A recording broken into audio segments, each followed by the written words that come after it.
Lunes na Lunes ay nalubong kami ng bagyo dito sa New Zealand at ayan, pagbukas ko ng pinto, naglipara na pala yung aming mga sapatos at yung mga jacket sa labas. So ganito dito pag springtime, medyo maulan, minsan naman ay mainit ang panahon.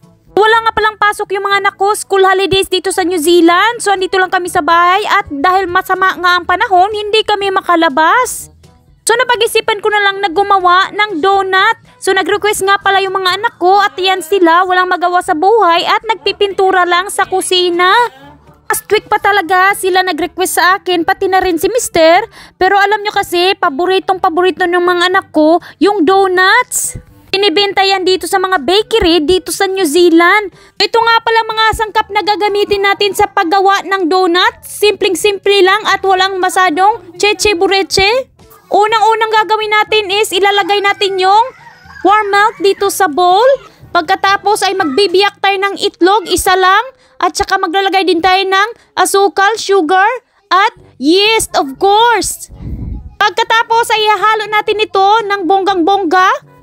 Ibibit lang natin yung itlog ng lightly at saka pagkatapos ay ilalagay na natin yung ating harina, flour. Ang gamit ko nga palang harina is all-purpose flour. Wala kasi akong bread flour. Depende lang sa'yo, no? Naglagay din ako ng asin at ayan, hahaluin na natin ito with the wheat mixture.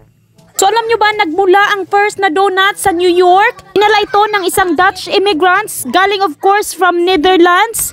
Ginawa niyang donut doon at tinawag nila itong oil cakes. Noong 17th at 18th century at doon na-discovery ang donuts. So paano ko ito nalaman? Of course, nagbasa ako sa Google. So pagkatapos nating i-mix lahat ang mga bagay-bagay, ay kailangan nating i-knead yung ating dough for 5 minutes. So alam nyo ba kung bakit kailangan nating i-knead yung ating dough? Because, kailangan natin yan para daw mag-strengthen yung gluten. So ano yung gluten? Gluten is yun yung nagpabigay ng structure at saka strength sa ating bread. So pagkatapos nating i-knead, ay ilalagay natin sa bowl with oil of course.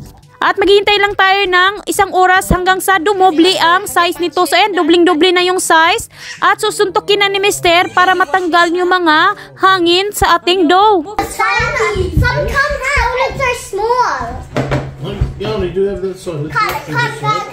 That side. George, And you have to have circle in the middle too. Nicely, please, nicely. Put in here the donut. So yan, tinulungan ako ni Mister ng mga anak ko na gumawa ng donut. Super excited sila kung ano ang magiging resulta nito. At ako rin of course excited ako kasi first time kong gumawa ng donut. Pero naalala ko nung bata pa ako, gumagawa talaga yung tatay ko ng donut.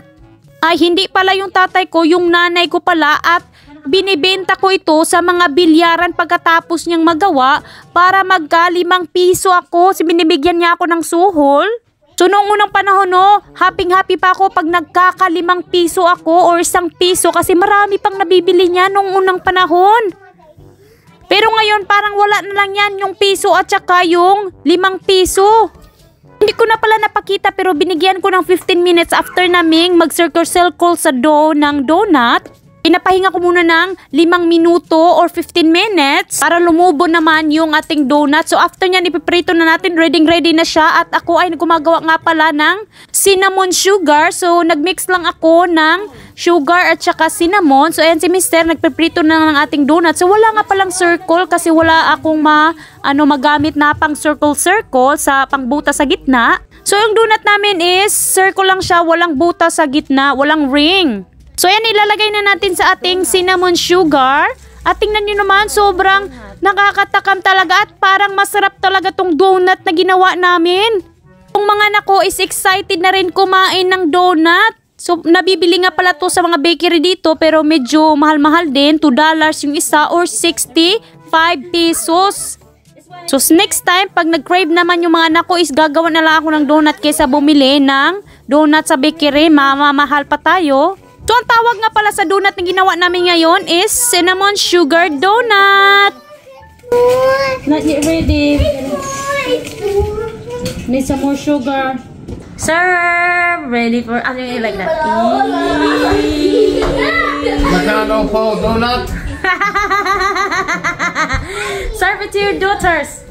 And the kings and the sons. Oh.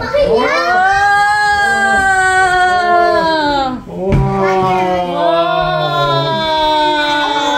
Which one, Mama? Which one you like? You like the what you want? Which drink you like? I'm at the top. Which drink you like?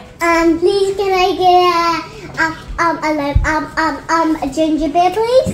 Oh. And I forgot a juice. Yummy.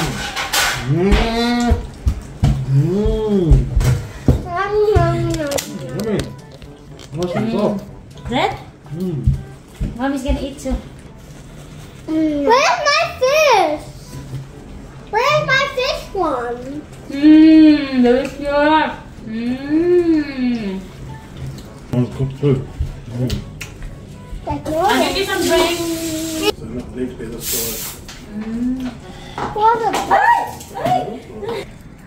The donut slayer. How about the donut slayer? Yummy. So yun ang sarap ng donut na nagawa namin today. At thank you for watching this video. I hope nag-enjoy kayo. At sa susunod naman na vlog. Bye!